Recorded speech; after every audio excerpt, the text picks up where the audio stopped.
Aloha and welcome to Wisdom Dialogues with Hope Johnson, coming to you from the beautiful Big Island of Hawaii. Hooray! Just came back yesterday from a trip to Maui. We got to visit the Hana area of Maui. Some people call it the road to heaven. It's beautiful. It's a lot like here, super jungly, with a lot more waterfalls, though. They don't have as much lava.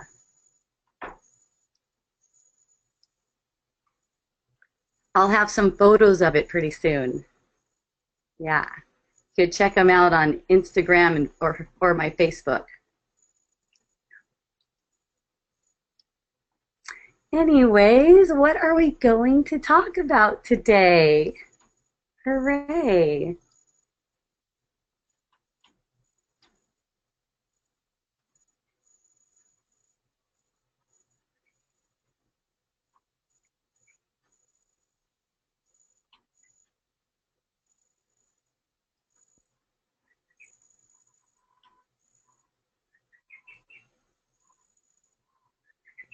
How about defensiveness?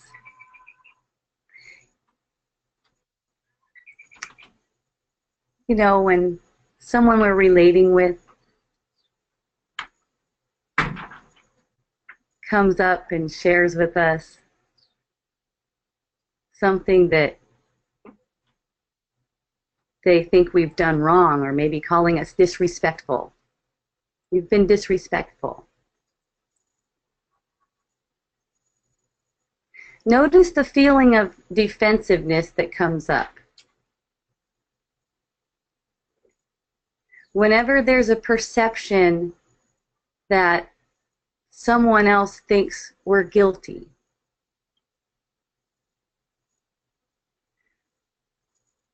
remember that perception is always arising from our own energy field. So it's only a perception that someone else thinks we're guilty. It's an opportunity to see through that projection.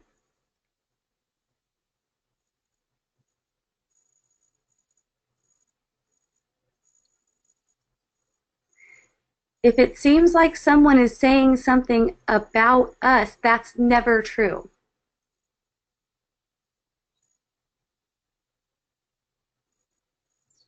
How we take it is a demonstration of what we think to be true.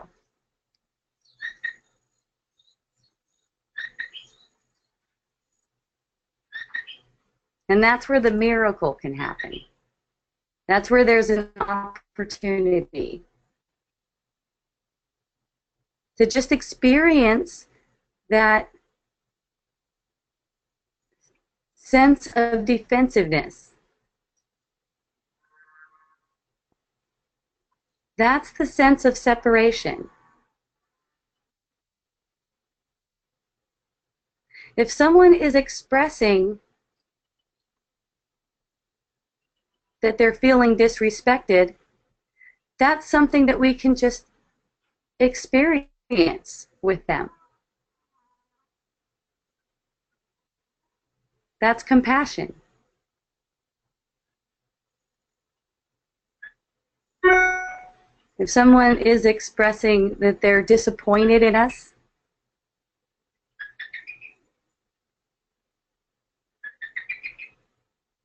the in us part is the part that's a perception. There's disappointment.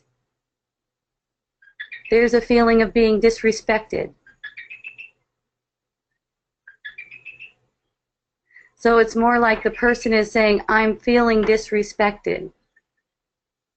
Even if it seems like it's a projection onto ourselves. Like, you did it to me. There's no you in me. Like that. That's a perception. You and me is also a perception, as in separate individuals.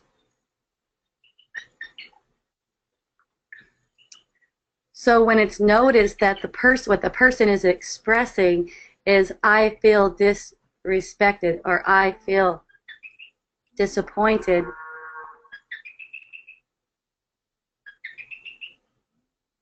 then that they could be understood.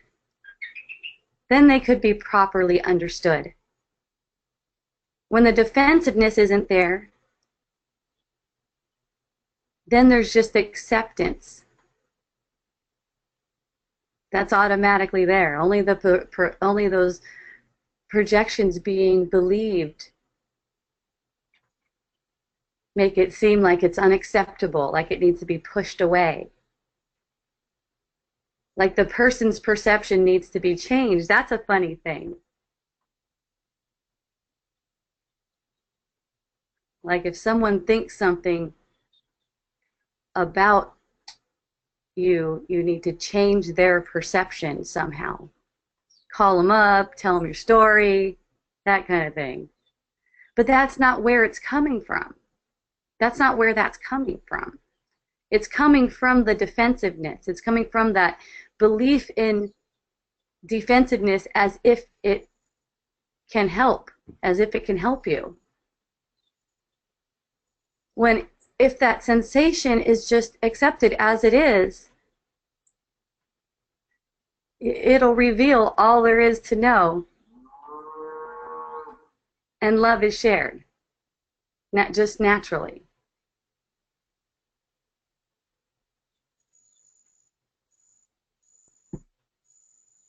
So Yulia wrote something to me. Let's talk about disappointment. I seem to know all the correct answers about why life is a disappointment when I'm disappointed, because I didn't get what I wanted again and again. A part of me protests and asks why. Why does it have to be like this way? Why can't I get what I want? Why do I want I can't get? I'm not sure what that means, but Yulia, would you like to speak with me? If you would, please raise your hand and I will open your microphone. Oh, good. Hooray. Aloha, Hope. I'm sorry I wrote that fast in a hurry, so I messed it up. Oh, no worries. It was fun. Because why can't I get what I want, and why do I want what I can't get? Because that is a habit pattern. Wanting what you seem to not be able to get, and why asking that question, why does it have to be this way? That's just a habit. And every time that thought is projected, it gets a rise out of you. And so it gains more importance. It gains more meaning in your mind. Mhm. Okay. I'm kind of almost getting. I'm almost where I get it, I think. Yeah. But not quite. Yeah. Well, that's okay because these are like seeds that are planted, and if you're just open to the meaning that it's pointing to, your inner teacher takes charge. Mm-hmm. Whatever you're open to. Yeah, I've been like questioning it lately, like what in the world is it, and so almost like not associating with it, but it's still there. And sometimes the pull is really strong, you feel like really getting drawn into it, into that same, I guess, pattern, the energy of like everything sucks, like I hate it, and if I can't have what I want, then I'm not going to want anything, that kind of thing. Yeah, and if you're going into it, you see yourself going into it, just let that be. Just let that be. I mean, you can even just lay down and just see what it is. See what it is. Watch it all. Look at it like this, okay? Because this is one way that really helps put the mind into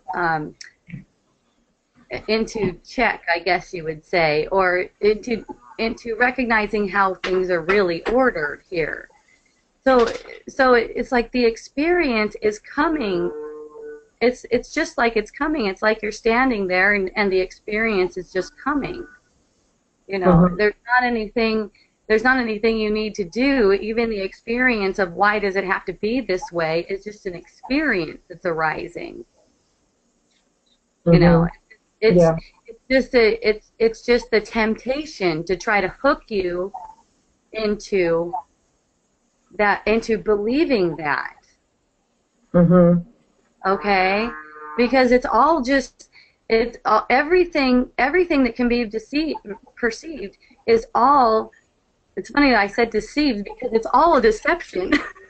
But it's all just passing through. You know, it's all just passing through, and then so there's nothing to grab onto. Yes, and that can be dizzying too sometimes. Like you try to meditate sometimes and sit silently, and all there is just the endless stream. You can't even say it's clear thoughts. It's just things. Yes, and you know, it's like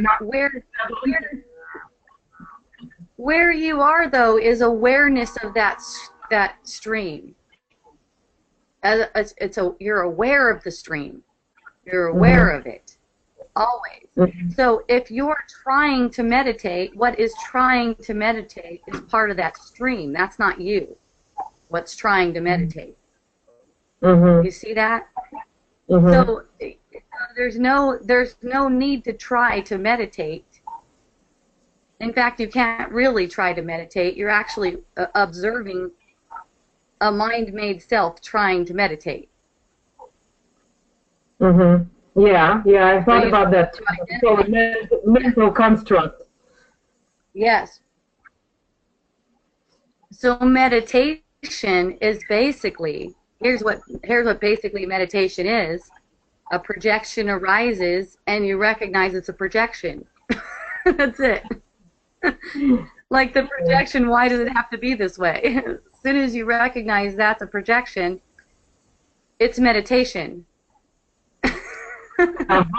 Yeah. Because now it's just passing in the stream of thoughts. That's all it is. It doesn't matter what posture you're in. It doesn't even matter if you're talking at the time. I believe that too. I mean, what's that? But I kind of believe that too. But lately, I've been making myself sit.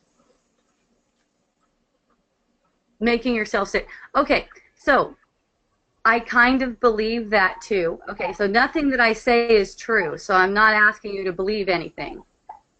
So it's not about forming a belief about anything. Just being open, and you see things. You start to recognize things. It's not a belief then. You see it yourself. That's all. Yeah, and I was trying to say that I feel like it's more effective to not necessarily sit, but when you catch yourself, basically. Or that's what I call it. You caught yourself. Yeah, well, whether you sit or not is not your choice, actually. That's also that's happening in the stream of things that seem to be happening. So the idea that you make yourself to sit, that's also not a true thing, because there's no you like that to make yourself to sit. You're witnessing a thought. You're witnessing a thought having a thought.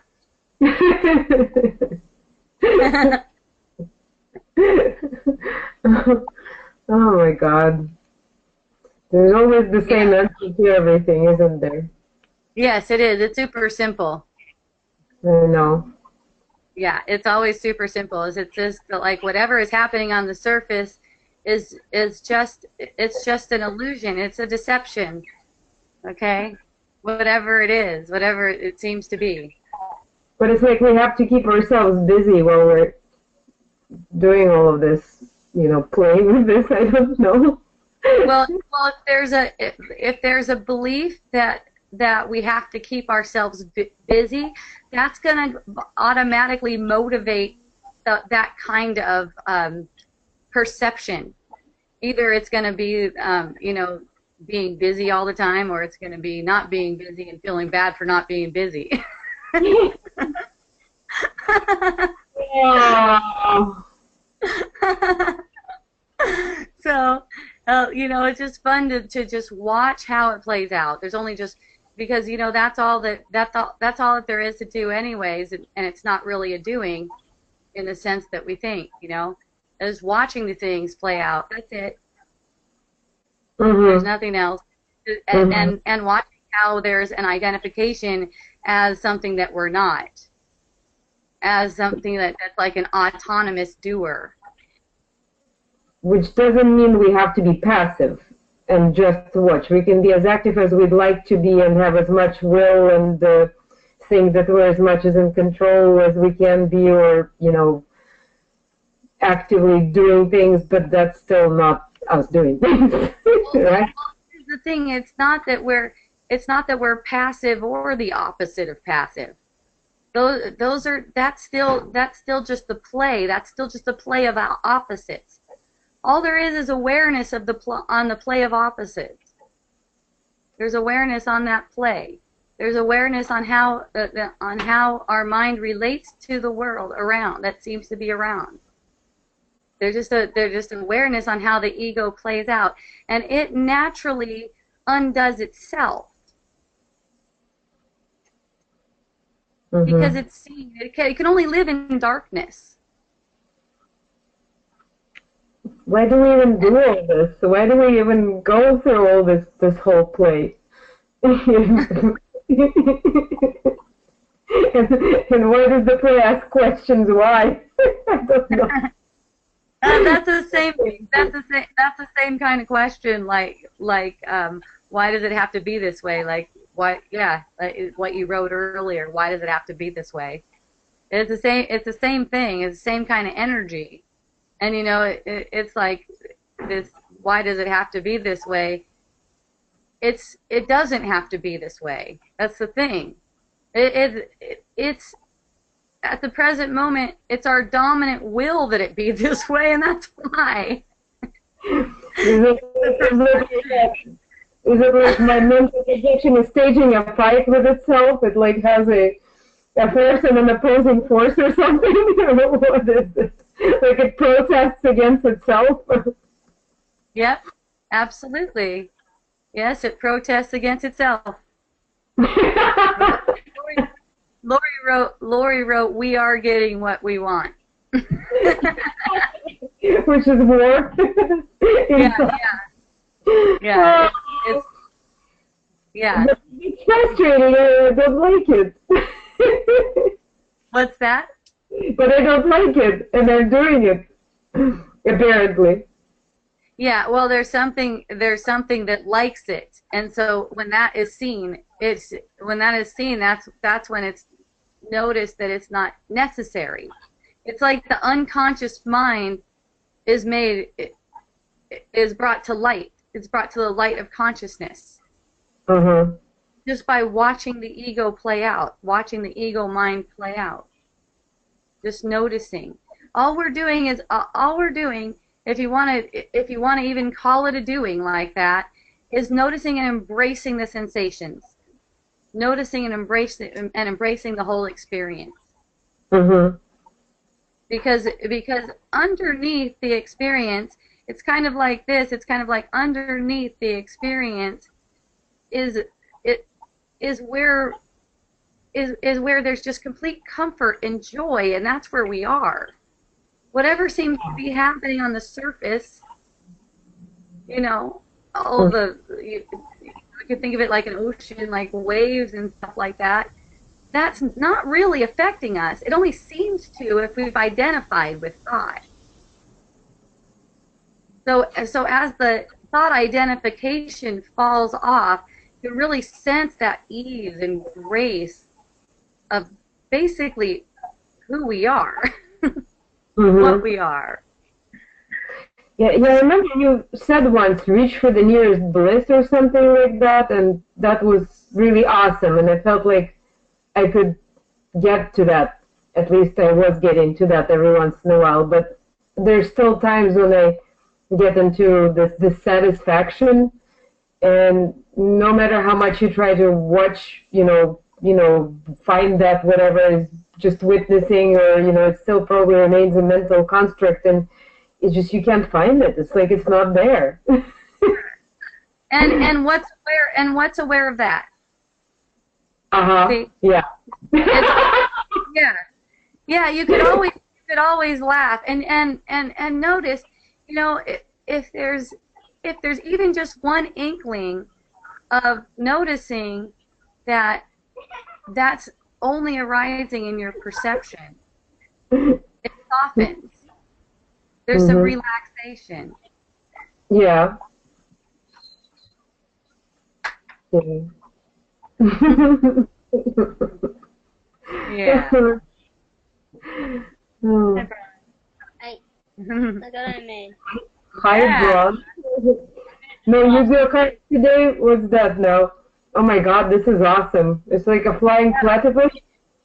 What is this, Ron? Dragon. I gotta show this one off. Let's see. It's a bird. You right there? Yeah, what is that? It's a Dragon. dragon. Oh, it's a dragon. Oh my God, he's got something in his mouth. Oh, it's fire. He's breathing fire. Yes. Now I get it. That's cool. Yeah. It's an awesome dragon. It's made This of is beeswax. of beeswax. Yeah. Colored beeswax. Oh, this is serious art. I like it. Yeah. It's awesome. Cool. Oh, yeah. Yeah, I actually made this last week. Sweet. So I just forgot to bring it home. Thank you for showing it to us. Yes. So It seems how that are you doing with that? the Go ahead. the concepts are all clear. I get that concept. I can talk about it myself. It seems like I got it all right, but I still keep not, I guess, seeing it all the time and not experiencing. Okay, so that one is not you. That's not experiencing it all the time.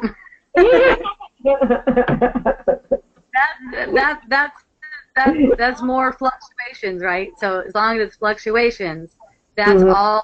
That's part of the experience. It's just like nothing to do, just to Yes. realize that all the time, and the more often you realize, the better, if there is such a thing as better. Yeah. The more you realize there's nothing to do, the more relaxation takes place, like mental relaxation, Mhm. and that's where miracles occur. Mhm. And what do you call Okay. you? That's where long-held patterns of belief are just gone in an instant. Mhm. I could give an example. I had an experience with a person where whenever we'd get together, I'd feel so charged with emotion. Just so charged, like we just go at each other whenever we'd be around. Yes. We loved each No, that other. Yeah, we loved each other. We're close, but we'd go at each other. And in one instant where that belief was there, belief in separation, or something was up, and I think he looked at me and said something like, "You're pissed at me right now, aren't you?" And I could feel the feeling of being pissed. I could Mhm. feel it. I could feel the feeling of being pissed, and it was so charged. And I go, something in me feels totally pissed at you right now, but I know it's not true. I only love you. And immediately the energy dissipated in my body, Mhm. and it felt like a vertical motion. It's like that. And nothing is the same. nothing is the same about that whole relating that we have together. Mm-hmm. There's no more conflict there at all. Only the love remains. Awesome, and that is miraculous. That's a miracle. What about being, it is a miracle. You're right. You're right. Yeah, I guess that's what we call a miracle. It has to be the same way with other things, like, you know, I spoke before about my children and being annoyed at this and that, and feeling victimized, feeling the injustice. Why don't they do this? Why do I do that? Why can't I tell them to do this? Or why not? You know, and all that. So there's something in me that I guess wants that. Okay, yes, the feeling of annoyed has nothing to do with whatever you seem to be annoyed with. It has nothing to do with a person or a circumstance or anything like that. It has nothing to do with that. That, what you see on the surface, your kids or whatever, if the kids seem annoying, this is a great one. This is a wonderful opportunity. Because when the kid seems annoying, notice that that's your projection. The kid is neutral. Whatever the kid is doing is neutral. That feeling of annoyance has arisen within your own energy body. That's a projection that's coming out of your own mind. Okay? So in that moment, noticing that that's a projection, you become more willing to feel what that projection is. Feel what that projection is, and open to seeing that it is your own projection. Not wishing that it would change out here. Not wishing that it would change. That's not how anything is approached with that's healing. Wishing that it will change out here, even praying for it to change out here, is asking for another illusion. It's not asking for healing. You may get another illusion, but healing is pushed aside for now. Okay? Mm-hmm. So when the feeling of annoyance arises, like in my situation, I feel a little bit excited whenever annoyance arises because it's so healing.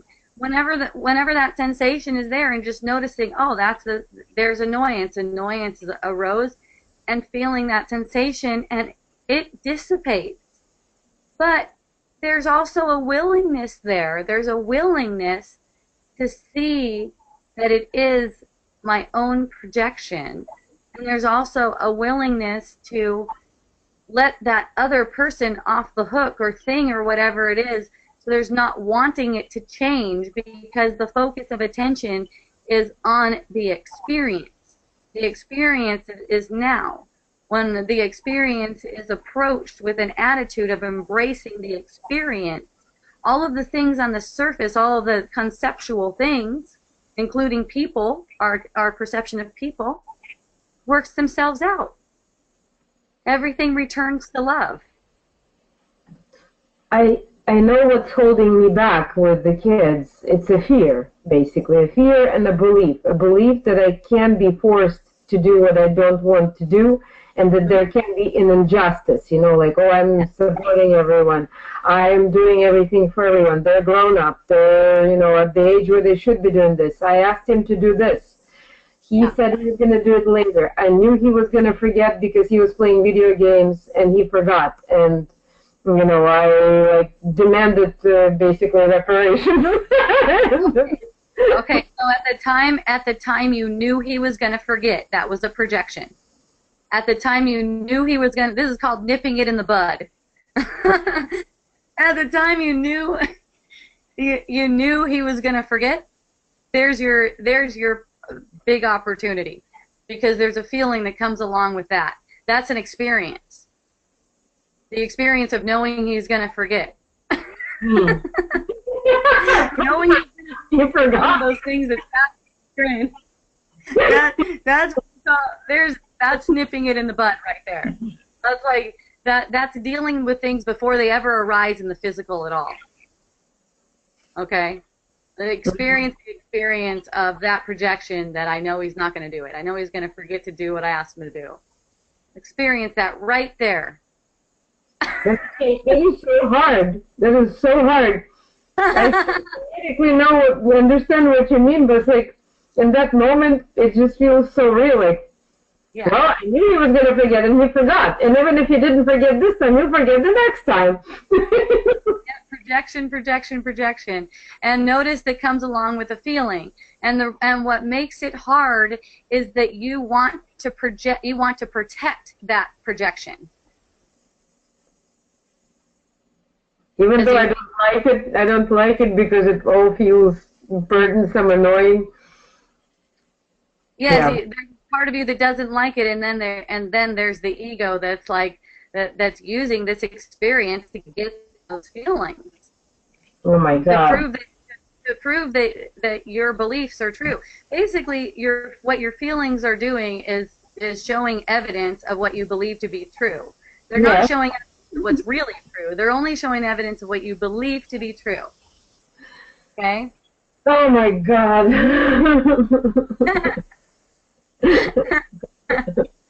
So all these relationships can heal. All these relationships can heal very simply. Very simply. Okay? It's so simple, but so out of reach sometimes. Yeah, it's actually, and if you're open to seeing what's making it out of reach, it'll be shown to you. It's only out of reach. It's only appearing to be out of reach because you want something else more than peace. Oh my God, I'm so tired of it though. Good. That's a blessing. That's a blessing. Be super, super stoked for that. You're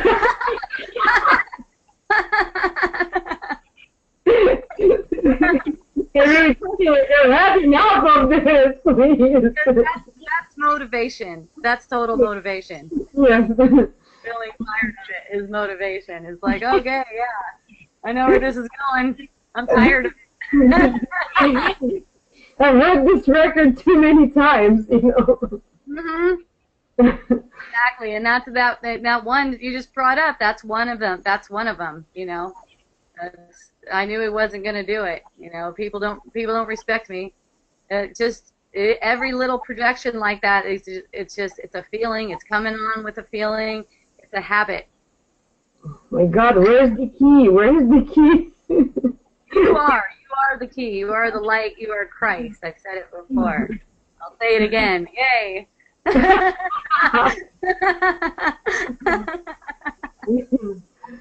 Yeah. And so is everyone. What? And so is everyone. Yep, that's right. That's right. There's nothing but the Christ. That's why. That's why. Whatever you're perceiving that seems to be separate or small or anything like that, that's not even real. It is not real. There's no reality to it. There's nothing separate from the Christ. There's nothing separate. And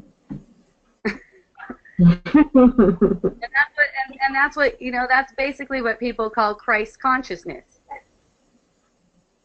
It's noticing that there's nothing separate from the Christ. So anything that arises that appears separate, there's just looking right through it because there's nothing separate. Looking right through it. Yeah. Like I said, I've been thinking about that too and trying to see that and kind of almost seeing it sometimes. Yeah, it definitely, it's definitely an attraction. There's an attraction toward it and a draw toward it, but it's subtle compared to the draw toward the ego's world. Yeah, and so it's like when there's a recognition that the ego's world is unreal, then that draw toward Christ consciousness, let's call it, can be recognized, felt, seen more. Okay? Yeah. Yay. I love you. I love you too very much. I'm so grateful that you're here. It's incredible. This is a miracle too, you know? Oh, yes. Yeah, I couldn't believe it. I didn't have anything like that in my life before this. But this really is pretty much a miracle. It's awesome. Oh, yes, I feel it. We're so blessed. Aloha. Aloha.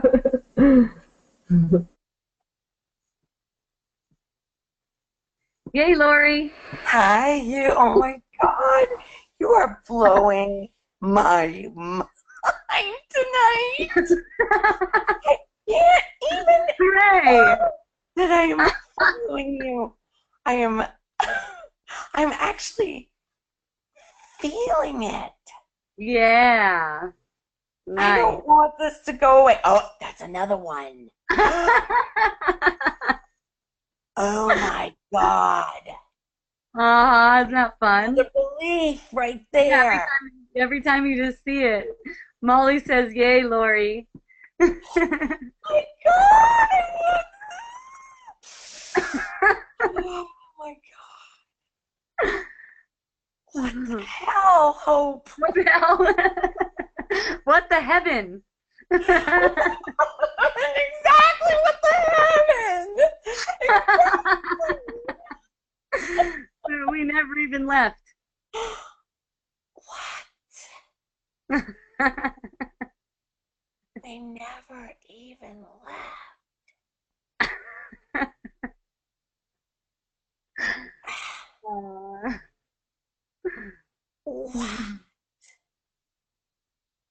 It's always fucking been here.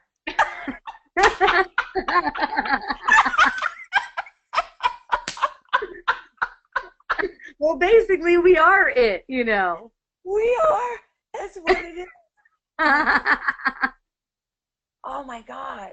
So my heart is just pounding. I just feel so much energy all through this. Yeah, I know that one. I know that one. I totally know that one. I've felt that in Vipassana, where I felt like I could just run for miles.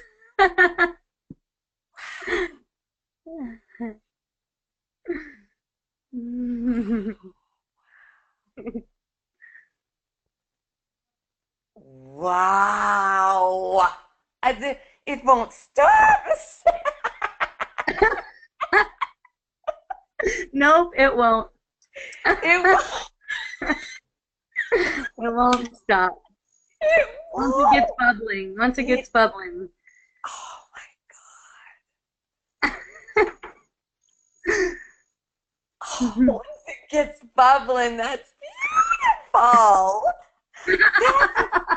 Well, wow. That's it. It feels like it's bubbling. Yeah. There's a song for that. It's like, it's bubbling, it's bubbling, it's bubbling deep inside. It's bubbling, it's bubbling. But it seems like it's bubbling more up, not deep. Okay, nice. What's that mean? What? Effervescence. Enjoy. And know that it all passes too, because that's still illusion. It's still arising. Right. It all passes too. It's so wonderful. It's not going to stay. I love you, Gail. Yay. And I can't hold it.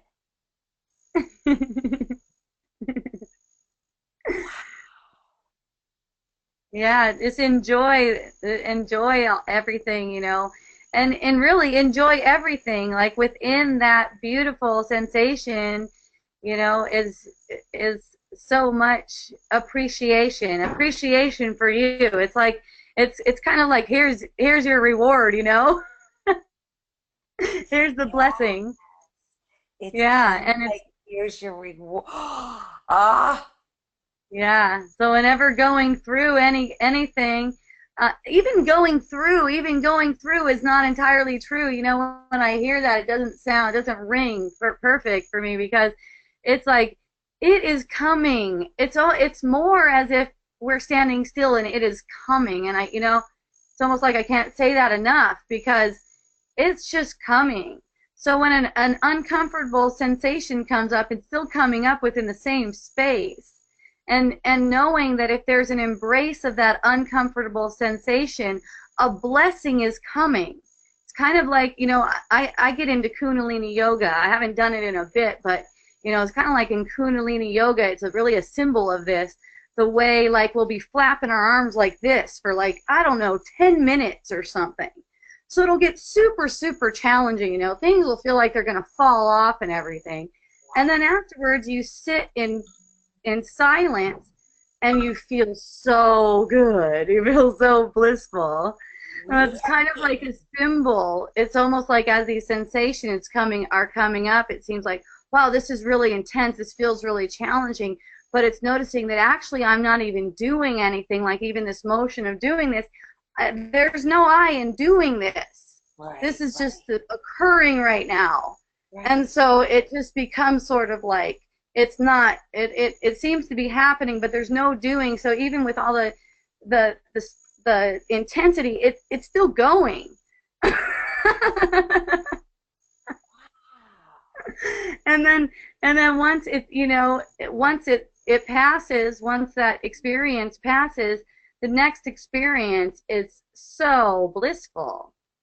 And that's how each one of these uncomfortable type of experiences can be. Just like it's I heard one guy say it, when it seems like you're down, keep your head up. A blessing is coming. It's like keep your head up. It's so true. Mm-hmm. Every time it feels like it's all going to shit, boom. Mm-hmm. That's what Phoebe and I were talking about today. It's like, yeah. I've seen it. It's coming. I've seen it in people I talk to. They think they're so at the bottom, and then, what is that? Yeah. Dr. Dyer used to say something about every spiritual advancement is preceded by a fall. Beautiful. Beautiful. And I hung on to that. And I've seen it. That became a belief, which has unfolded to this. Yes. Yes. Yeah, it's like there's it's beyond courage. It's like beyond courage and security in knowing. Security seems to cage it. Yeah, I see how that could be. Yeah, it's just there's nothing that can possibly go awry. There's nothing that can possibly go wrong, because all it is a sensation. Everything is just arising. Everything is just coming. So there's a real sense of safety in everything, and the word only points, when we think of safety on the surface, it's like surfacey. Yeah. It's so surfacey.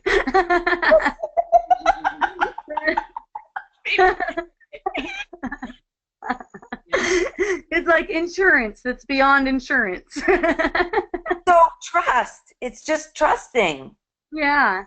Yeah, and then seeing that it even goes beyond the word trust, because there's nothing to trust. There's nothing to trust, right? Yeah, it's like all these are just pointers. All these words that we use are just really pointers. But when it's really experienced, then you're like, wow, and when you know the experience, you're familiar with the experience of that, deep, whatever you want to call it. Yeah. It's almost like the path to return has been worn. It's almost like there's a trail or something. It's easier to be there. It's like easier to return. And I like that belief. I'm going to go with that one. I like that. Well, and in that I'm speaking from experience. Right. But I can take it on as a belief, and then it goes in. Sure. That's the way it seems to have been happening. Is someone there with you? Is Phoebe there? Yes, she is. Oh, awesome. Aloha, Phoebe. I thought I heard you in the background. It's a week today. She's got 2 more weeks to go. Yay. Oh, how fun. Wow. She's never been to Maine. It's like experiencing Maine all from a little kid's eyes, in awe. She is in awe of everything, from the food to grocery shopping. How wonderful. Walking and sitting by the water. Oh my God. Oh, great. Yeah. Wonderful that you two are together. That's so fun. I know, right? Mhm. After all these years of, Skyping and just, barely seeing each other, just mostly through Skype, and to Yeah. actually living with each other and going through this together. It's such a Yay! blessing.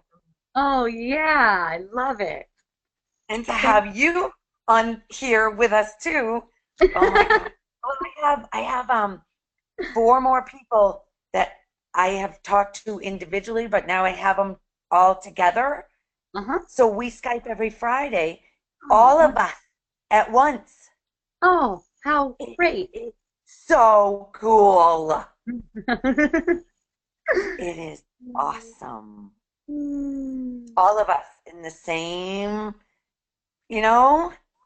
Sounds all of us. beautiful.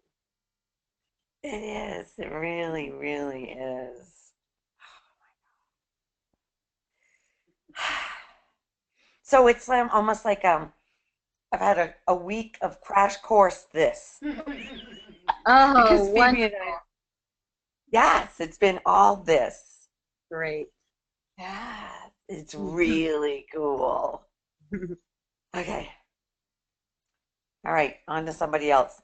Thank Oh, you. Lord, I love Thank you. you. I love you too. Love you. Aloha, Phoebe.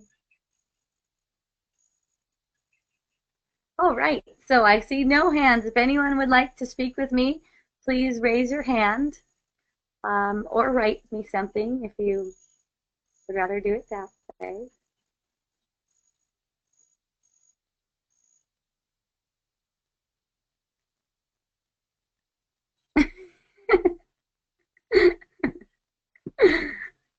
Aloha. When you saw my when you saw my hand, the giggle was priceless. I can't stop. Okay, I was gonna say, can you please upload it quickly? Oh, I'll do what I can on that. It's like whatever it is, whatever. You can help me. We'll talk about that later. Okay, I would love to help you. Okay. Okay. Okay. Awesome. Aloha.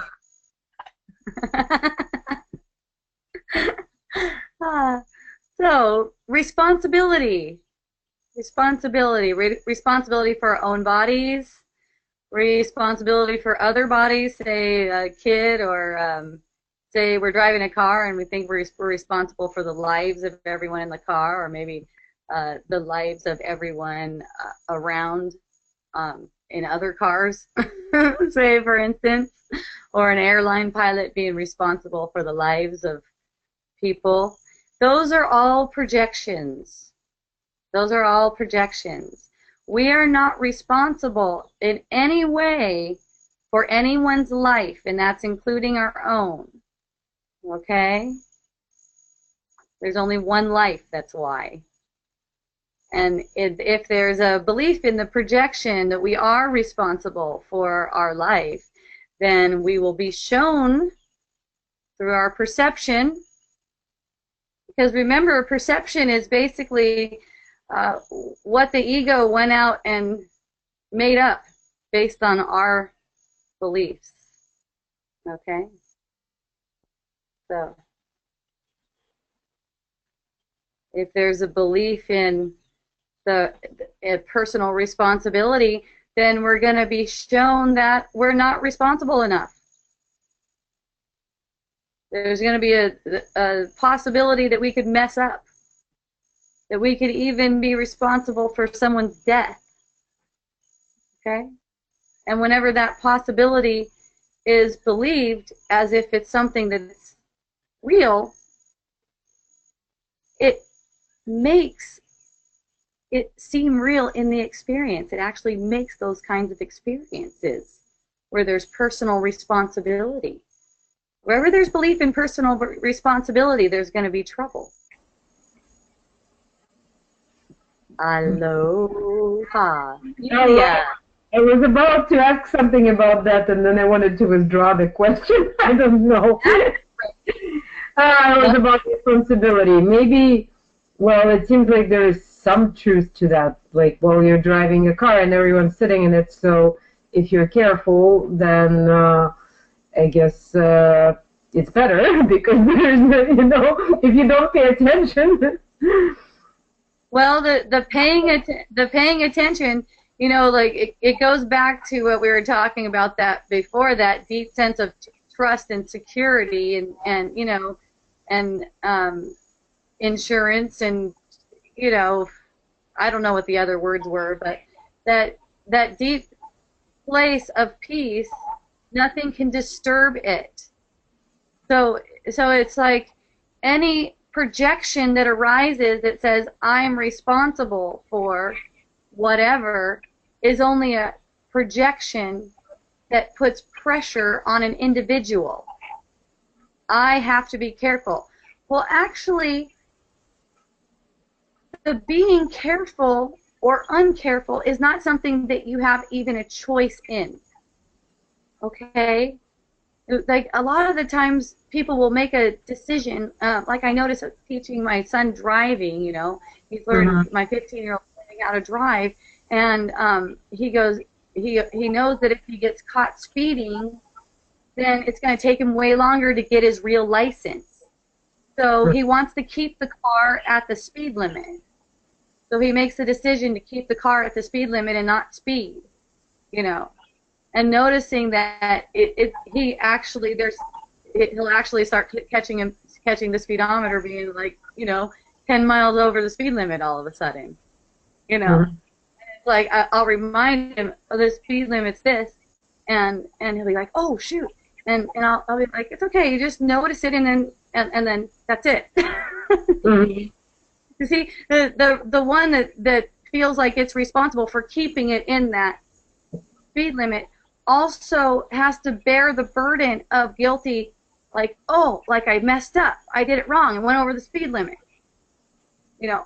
Those are projections, they're guilty projections, and most of the time they're gone unrecognized because it seems like they're necessary for something. But they're not. You'll still be able to drive reasonably and I mean better, I don't know, that's not really the word, but it just with more mindfulness, let's say that, because you're not being attacked. You're not believing these attacks and using these thoughts to attack yourself. Because only these thoughts that attack yourself, that make yourself into an individual, can even manifest as anything like an accident or even conflict between people or anything like that.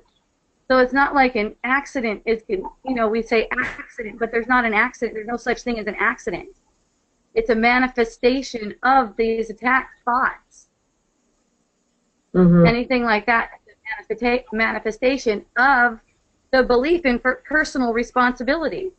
So in believing in personal responsibility is like asking for punishment, actually.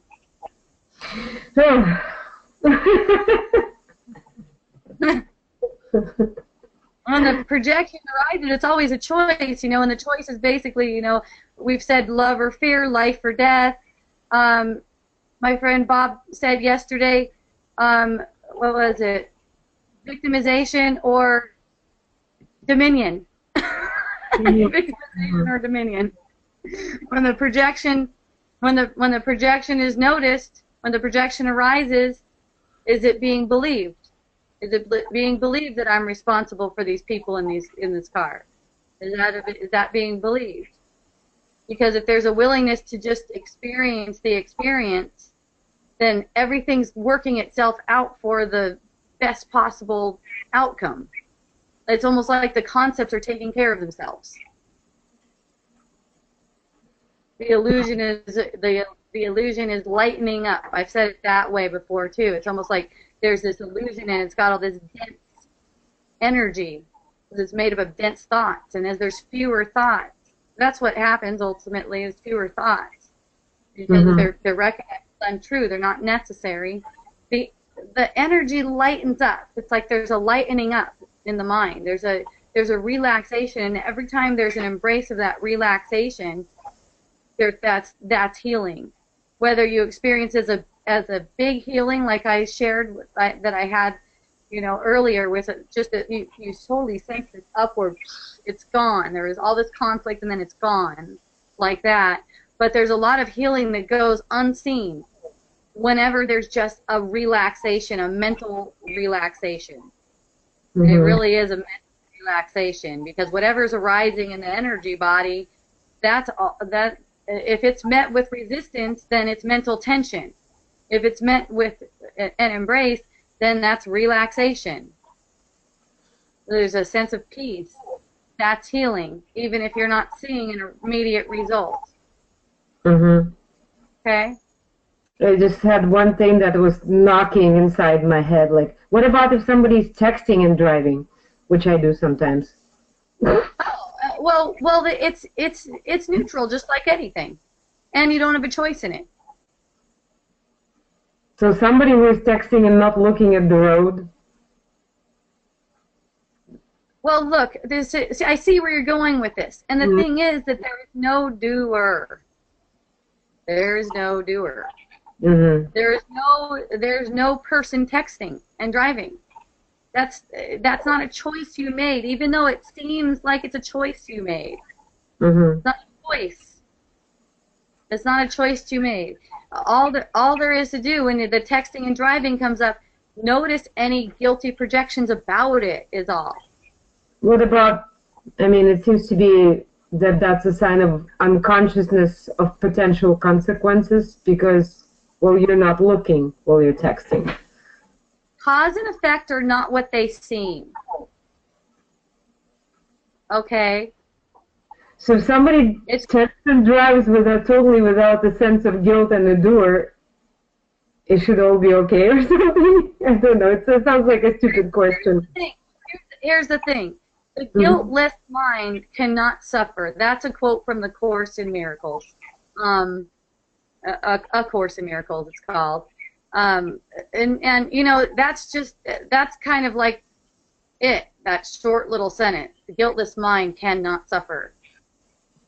So it's like it can't make up an accident, the perception, because that's just a perception. It can't. Guiltless mind can't have that perception in the first place. So if you're driving with guilt, no matter what it is, no matter what it happens to be about, then it's basically asking for these kinds of perceptions.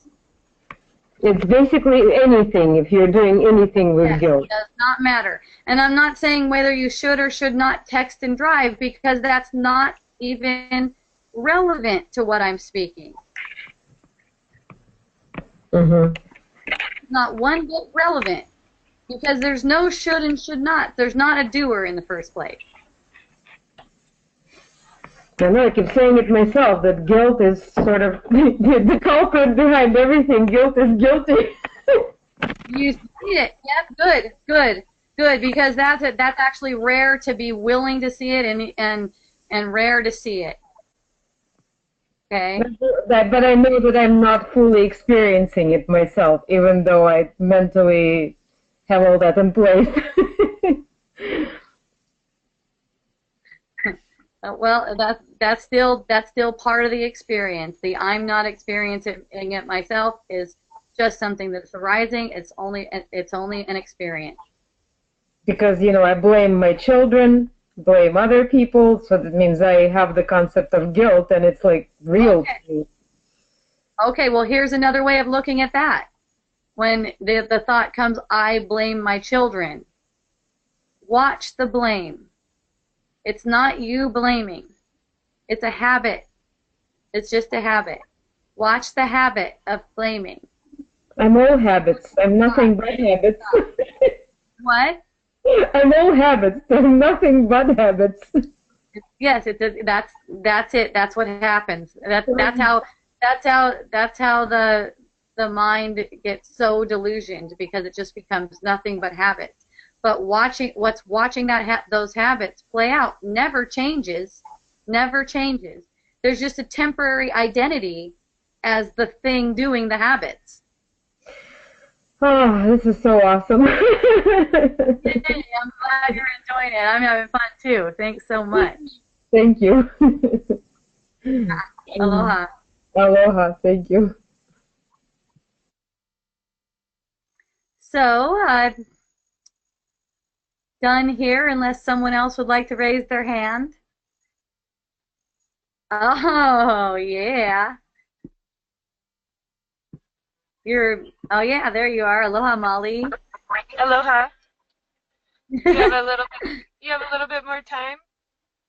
I have plenty of time. I mean, I'll just hang out as long as people want to talk with me. I'm good.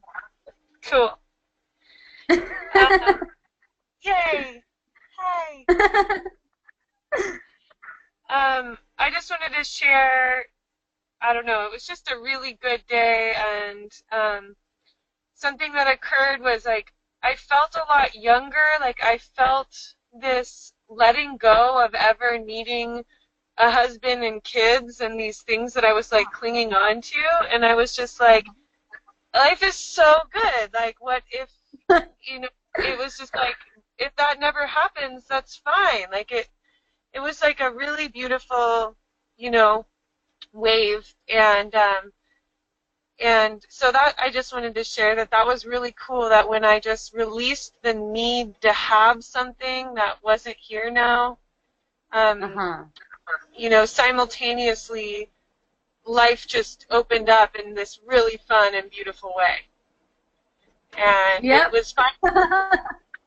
It was finally like that feeling of like feeling good no matter what, where I was so stuck before, and like if I don't have A, B, C, D, like I can't feel good, or if this doesn't look this way, then it's not happy, And it was like a glimpse of things can be blissful no matter what the external circumstance looks like.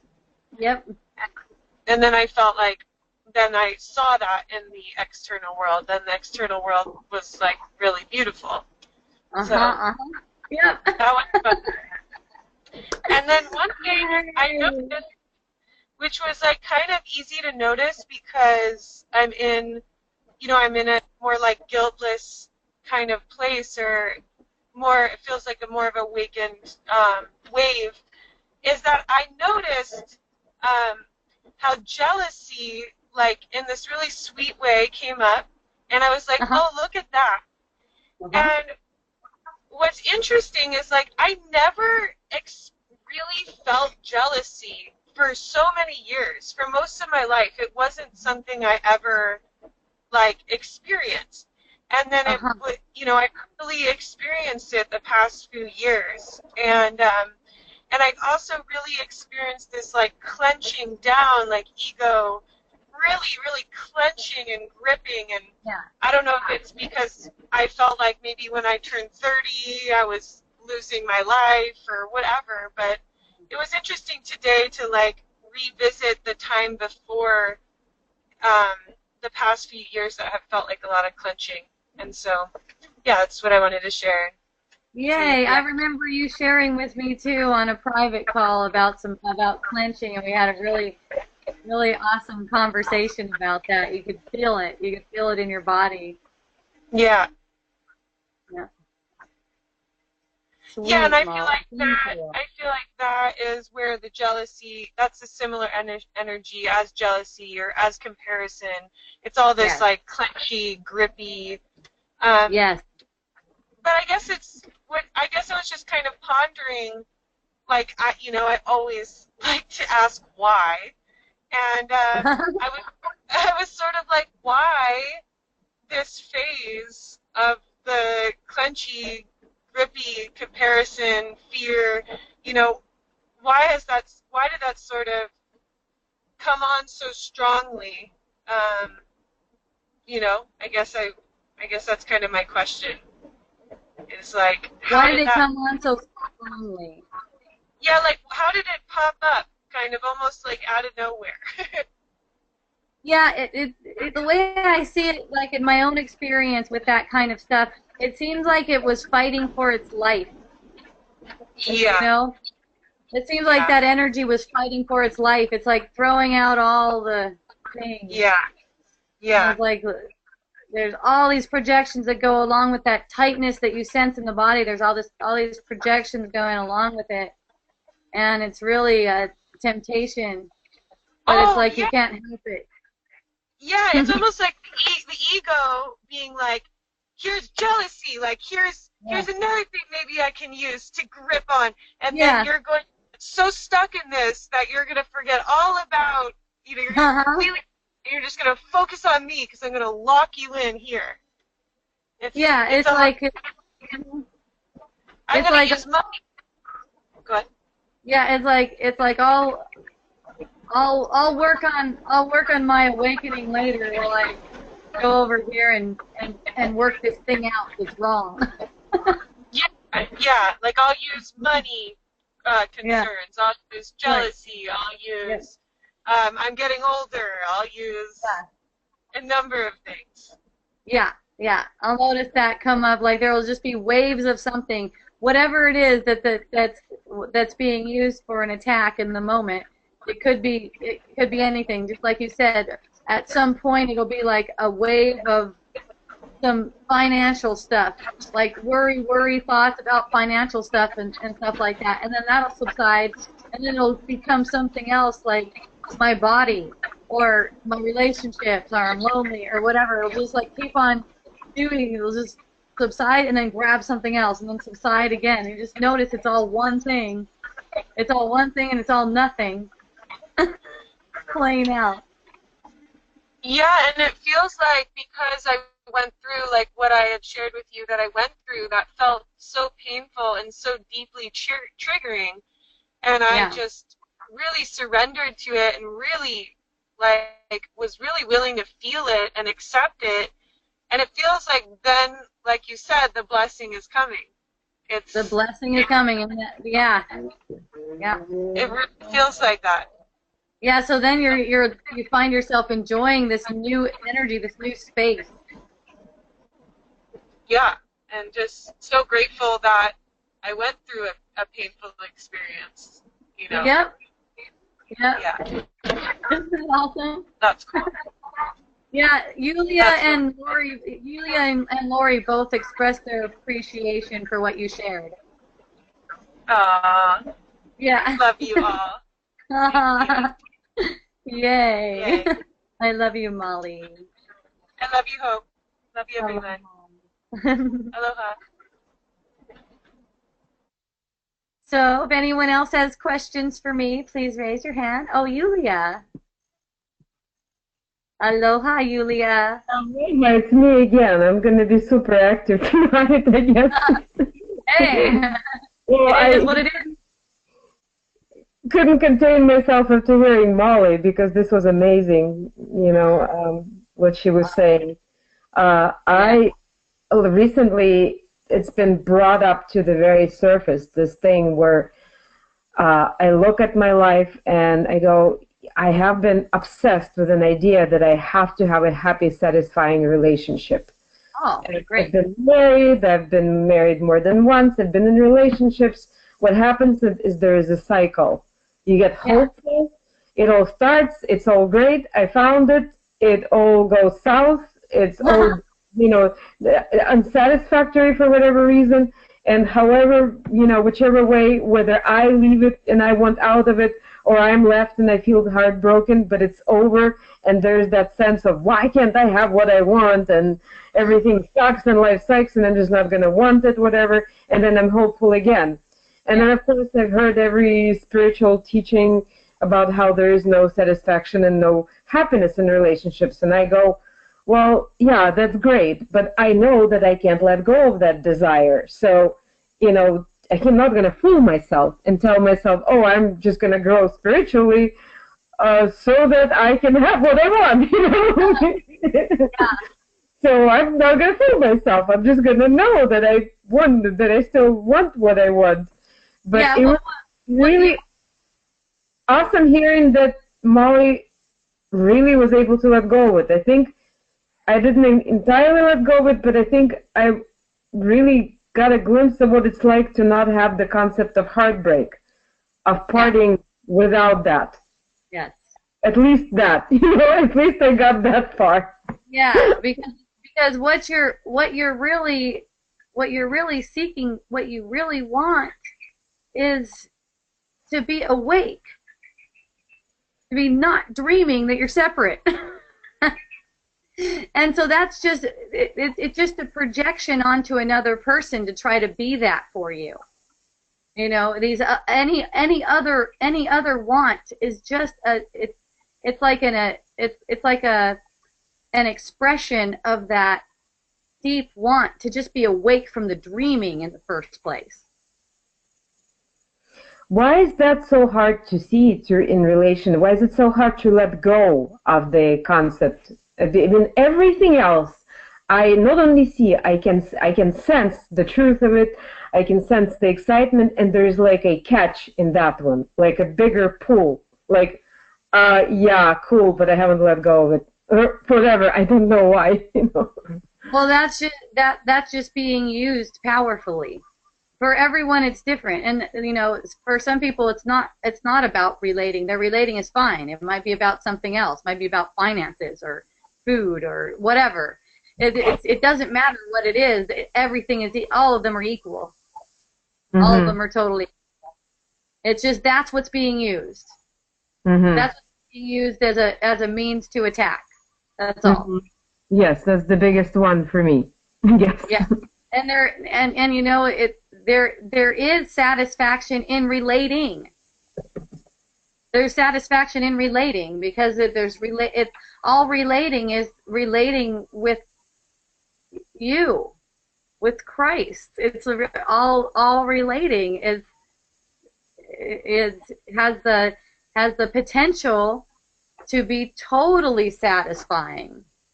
Mm-hmm. Whether it happens to be a romantic relationship, relating with kids, whatever, relating in business, all of it has the potential to be totally fun and inspiring and everything like that. It's just that we're making it out to be something else. We're making it out to be something that it's like something went wrong. Like we date someone for a short term and then it's over, like that's wrong somehow. Mm-hmm. Yeah. Or even not for a short term, even for a longer time. You spend 8 years with someone and it's all wrong in the end. Sure. Yeah, the thing is, when we're relating, when we're truly relating, we never abandon one another. Even if we're going to get a divorce or whatever, we never have to abandon one another in our heart. So it's not like this person is written out of my heart, whatever. It's like because we can't stop relating. It doesn't matter if bodies are together or not. We can't stop relating. Relating is always happening. Every time a thought projection arises, every time that person that we think about that person, we're totally relating with them. There's a thought projection arises about the person. If we believe the thought projection about the person, we're still metaphorically killing each other. Even though our bodies aren't together. Or if a thought projection arises about, well, let's say when a thought projection, because that's just what goes on all day. Thought projection arises about that person and it's recognized as only a projection, we're healing. Mm-hmm. This is it. Mm-hmm. We're healing the mind. Mm-hmm. So that's why there's only two choices. Basically, healing or killing. That's another way of saying it. Healing it or killing. I love all these different ways of saying it as they come up. It cracks me up. It's awesome. It's awesome. Yeah. I really like how it's so funny with you because it's perfect. It is funny. There's something wrong with it, I think. Yeah. Yeah, and like I shared yesterday in in-person wisdom dialogues, whatever the thing is that's coming around, it's going to keep coming around until we're thoroughly amused with it. Yeah, there. Exactly. Serious is the catch. It's what makes it all real, I guess, when you take it seriously. Exactly. Is it the same with dreams? When you start taking dreams seriously, they start messing with you? Yeah, there's just no need to go into it like that. Right. Yep. So, hooray, I love you. Great. Love you too. Thanks. All right. Aloha. Aloha. All right. Anyone want to go next, or we can wrap it up? Woo! All right. Yay. As always, Wisdom Dialogues is sponsored by Miracle Botanicals. We love you. We love our essential oils. And yeah, miraclebotanicals.com. Family business, big island of Hawaii. And hand bottled. I realized that our stuff is hand bottled because I've been being solicited lately for these big manufacturers to send our essential oils over there and let them bottle, like with machines and stuff. And we're like, no way, we're going to keep on hand bottling them because it really, when the essential oils come to us, there's relating again. Relating's happening, right? It's like we're thinking about the essential oils. There's the perception of essential oils.